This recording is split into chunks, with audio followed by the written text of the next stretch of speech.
നേർവീതി പ്രഭാഷണ പരമ്പരയിലേക്ക് ഏവർക്കും സ്വാഗതം. സുവിശേഷകൻ കുഞ്ഞുമോൻ തോട്ടപ്പള്ളി ഇപ്പോൾ നിങ്ങളുമായി ദൈവവചനം പങ്കുവയ്ക്കുന്നു. ശ്രദ്ധിച്ചാലും.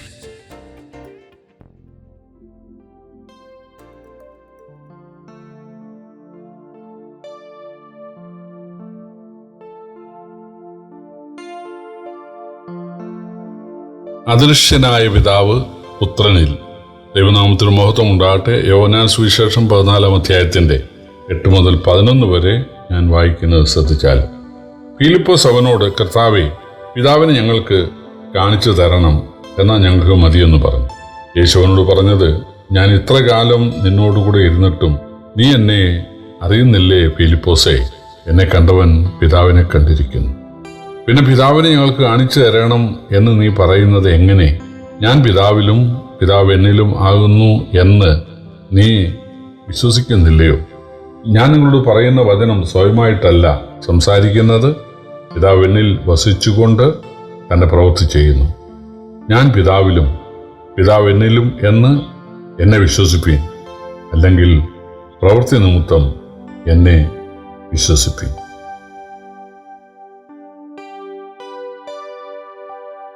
കർത്താവായ യേശുക്രിസ്തു താന് മരണത്തോടുകൂടെ അല്ലെങ്കിൽ അടക്കപ്പെട്ട് ഉയർത്തെഴുന്നേറ്റ് സ്വർഗാരോഹണം ചെയ്ത് പിതാവിൻ്റെ അടുത്തേക്ക് പോകും. അവിടെ തനിക്ക് എങ്ങനെയുള്ള തേജസ്കരിക്കപ്പെട്ട ശരീരമാണോ ഉണ്ടാകുക, അതേപോലത്തെ ശരീരം തന്നിൽ വിശ്വസിക്കുന്നവർക്കും ഉണ്ടാകും. അതാണ് പഴയ നിയമത്തിൽ പിതാവ് വേദപുസ്തകത്തിലൂടെ എഴുതി തന്നിട്ടുള്ളത്. അതുതന്നെയാണ് പുത്രൻ തമ്പുരാൻ വാമൊഴിയായി പറഞ്ഞിട്ടുള്ളത്. അതുകൊണ്ട് പിതാവിൽ വിശ്വസിക്കുക, എന്നിലും വിശ്വസിക്കുക എന്നാണ് യേശു പറഞ്ഞത്.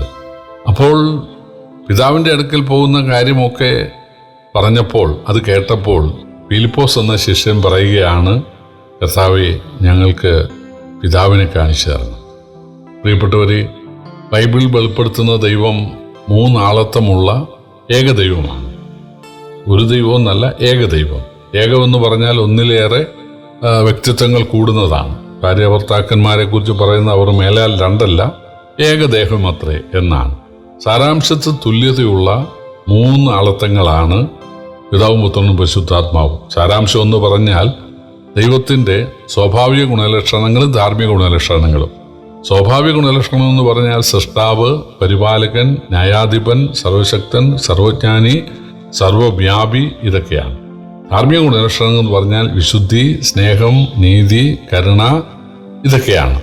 അപ്പോൾ ദൈവത്തിൻ്റെ സ്വാഭാവിക ഗുണലക്ഷണങ്ങളും ധാർമ്മിക ഗുണലക്ഷണങ്ങളുമായ ദൈവത്തിൻ്റെ സാരാംശത്തിൽ തുല്യതയാണ് പിതാവിനും പുത്രനും പരിശുദ്ധാത്മാവിനും.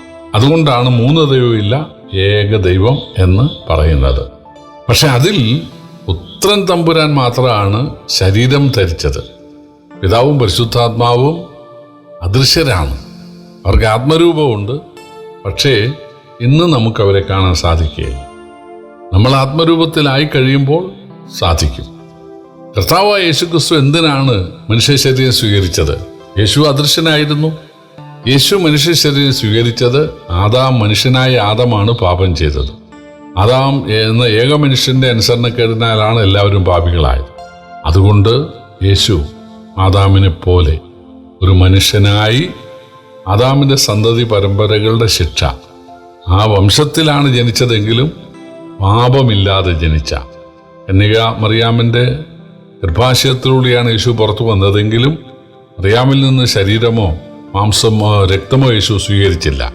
യേശുവിൻ്റെ ശരീരം സ്വർഗീയ ശരീരമായിരുന്നു. ഇബ്രായ ലേഖനത്തിൽ പറഞ്ഞത് ഈ സൃഷ്ടിയിൽ ഉൾപ്പെടാത്തതായി വലിപ്പവും തികവും ഒരു കൂടാരമെന്നാണ്. അപ്പം കർത്താവായ യേശുക്രിസ്തു മറിയാമിൽ നിന്ന് ശരീരം സ്വീകരിച്ചെങ്കിൽ യേശു മണ്ണോട് മണ്ണാകുമായിരുന്നു. മറിയാമിൽ നിന്ന് ശരീരമാകട്ടെ രക്തമാകട്ടെ സ്വീകരിക്കേണ്ട ആവശ്യം യേശുവിനില്ലായിരുന്നു. കാരണം ദൈവമായ യേശു ചെറുതായി, ഒരണുവോളം ചെറുതായി ഒരു ശരീരം സ്വീകരിക്കാൻ ഒരു ഗർഭാശയത്തിലേക്ക് വരികയാണ് ഉണ്ടായത്. മറിയയുടെ അനുവാദം ചോദിച്ചു. അനുവാദം കിട്ടിക്കഴിഞ്ഞപ്പോൾ കർത്താവ് ഒരു ശരീരം സ്വീകരിക്കാൻ വേണ്ടി വരികയാണുണ്ടായത്. മറിയാമിൽ നിന്ന് ശരീരമോ രക്തമോ യേശു സ്വീകരിച്ചിട്ടില്ല. യേശുവിൻ്റെ ശരീരം അത് ഈ സൃഷ്ടിയിൽ ഉൾപ്പെടാത്തതാണ്, മണ്ണുകൊണ്ടുള്ളതല്ല. യേശു പറഞ്ഞു, നിങ്ങൾ ഈ ഭൂമിയിൽ നിന്നുള്ളവർ, ഞാൻ ഈ ഭൂമിയിൽ നിന്നുള്ളവനല്ല. നിങ്ങൾ മണ്ണുകൊണ്ടുള്ളവർ, ഞാൻ മണ്ണുകൊണ്ടുള്ളവനല്ല എന്ന് യേശു പറഞ്ഞു. അതുകൊണ്ടാണ് യേശു എൻ്റെ ശരീരം ഈ മണ്ണിൽ, ഈ ഭൂമിയിൽ ലയിക്കാതിരുന്നത്. യേശു ഒരു പാപമില്ലാത്ത സ്വർഗീയ ശരീരത്തിലൂടെ ഈ ഭൂമിയിലേക്ക് വന്നു. അതുകൊണ്ടാണ് യേശു പാപം ചെയ്യാതെ ഇവിടെ ജീവിക്കുവാൻ ഇടയായത്. പാപമില്ലാത്ത ശരീരത്തിൽ നമ്മുടെ പാപത്തെ യേശു ചുമന്നു, അതിൻ്റെ ശിക്ഷ യേശു ഏറ്റെടുത്തു. പാപത്തിൻ്റെ ജഡത്തിൽ ശിക്ഷ വിധിച്ചു എന്നാണ് റോമാലേഖനത്തിൽ പറയുന്നത്. അതാണ് ദൈവനീതിയെ തൃപ്തിപ്പെടുത്തിയത് നമുക്ക് പകരം. അതായത് പാപം ചെയ്ത മനുഷ്യൻ, ആദാമിൻ്റെ സന്തതി പരമ്പര നശിച്ചേ തീരൂ, ശിക്ഷയേറ്റേ തീരൂ, നരകമേറ്റേ തീരൂ. എന്നാൽ യേശു സ്വർഗത്തിൽ നിന്ന് വന്ന് ആദാമിനെ പോലെ ഒരു മനുഷ്യനായിട്ട് ഇവിടെ ജീവിച്ചു എന്നുള്ളത് ശരിയാണ്. പക്ഷേ പാപമില്ലാത്ത ശരീരത്തിൽ നമ്മുടെ പാപത്തെ നമുക്ക് പകരം ചുമക്കാൻ തയ്യാറായി. അതാണ് ബൈബിളിൻ്റെ സാരസംഗ്രഹം, ബൈബിളിൻ്റെ ഇതിവൃത്തം അതാണ്. പലർക്കും ഇതറിഞ്ഞുകൂടാ. പലരും വിചാരിക്കുന്ന യേശു ഒരു ഗുരുവാണ്, ഒരു ഉപദേഷ്ടാവാണ്, പ്രവാചകനാണ്. യേശുവിൻ്റെ ഉപദേശത്തെ പിടിക്കാത്ത ആളുകൾ യേശുവിനെ കൊന്നു. പക്ഷേ യേശു ഉയർത്തും എന്നൊക്കെ ശിഷ്യന്മാർ പറയുന്നു, വീണ്ടും വരുമെന്നൊക്കെ പറയുന്നു. അതൊന്നും ശരിയായിരിക്കുകയില്ല. യേശു വെറും മനുഷ്യനായിരുന്നുവെന്ന് ചിന്തിച്ച് ആശ്വാസം അടയുന്ന ആളുകളുണ്ട്. എന്നാൽ യേശു പ്രപഞ്ച സൃഷ്ടാവാണ്. സൂര്യനെയും ചന്ദ്രനെയും നക്ഷത്രങ്ങളെയും മരങ്ങളെയും മൃഗങ്ങളെയും മത്സ്യങ്ങളെയും വായുവിനെയും വെള്ളത്തെയും വെളിച്ചത്തെയും സൃഷ്ടിച്ചത് യേശുവാണ്. നിന്റെ വിരലുകളുടെ പണിയായ ആകാശം എന്നാണ് അതിനെക്കുറിച്ച് ബൈബിൾ എഴുതിയിട്ടുള്ളത്. മനുഷ്യനെ മണ്ണുകൊണ്ട് മെനഞ്ഞത് യേശുവാണ്. താൻ മനുഷ്യനാകുന്നതിന് മുമ്പ് ആ യേശു മനുഷ്യനെ രക്ഷിക്കുവാൻ, മനുഷ്യനെ മാത്രമല്ല ഈ ലോകത്തിന് ശാപമോക്ഷം തരുവാൻ മനുഷ്യനായി ഭൂമിയിൽ വന്ന് നമ്മുടെ ശാപത്തെ ഏറ്റെടുത്തു. നമുക്കായി യാഗമായി ഉയർത്തെഴുന്നേറ്റ് ജീവിക്കുന്നു. ആ യേശുവിനെ രക്ഷകനായി സ്വീകരിച്ചാൽ ഒറ്റ നിമിഷം കൊണ്ട് നാം ദൈവമക്കളാകും. നമുക്ക് പിതാവിനെ കാണാൻ സാധിക്കുകയില്ല. എന്നാൽ പിതാവിൻ്റെ സ്വഭാവവും സ്നേഹവും എല്ലാം ആ പുത്രൻ വെളിപ്പെടുത്തിയിരിക്കുന്നു. പിതാവ് പുത്രനിൽ വസിച്ചുകൊണ്ട് പ്രവർത്തിക്കുന്നു. അതാണ് യേശു പറഞ്ഞത്. അതുകൊണ്ട് യേശുവിനെ കൈക്കൊള്ളുന്ന ആളുകൾക്ക് യേശുവിലൂടെ യേശുവിൽ പിതാവ് വസിക്കുന്നുവെന്ന് മനസ്സിലാക്കാനായി സാധിക്കുന്നുണ്ട്. തീർച്ചയായിട്ടും യേശുവിൽ വിശ്വസിക്കുന്ന ആളുകൾ പിതാവിൻ്റെ രാജ്യത്തിലേക്ക്, പിതാവിൻ്റെ സ്വർഗത്തിലേക്ക് മാറ്റപ്പെടും എന്നുള്ള ആ പ്രത്യാശ അവർക്കുണ്ട്. യേശു പറയുന്നു, പിതാവിനിൽ വസിച്ചുകൊണ്ട് തൻ്റെ പ്രവൃത്തി ചെയ്യുന്നു. അതുകൊണ്ട് പിതാവ് എന്നിലുണ്ടെന്ന് എൻ്റെ പ്രവൃത്തികളെ കണ്ട് നിങ്ങൾ വിശ്വസിക്കാൻ തയ്യാറാകുക. അങ്ങനെ വിശ്വസിക്കുന്നവർക്ക് തീർച്ചയായിട്ടും പിതാവിൻ്റെ മക്കളാകാനും പിതാവിനോടൊത്ത് കഴിയാനും കഴിയും. അതാണ് യേശു ഇവിടെ പറയുന്നത്. കർത്താവ് നമ്മെ സഹായിക്കട്ടെ.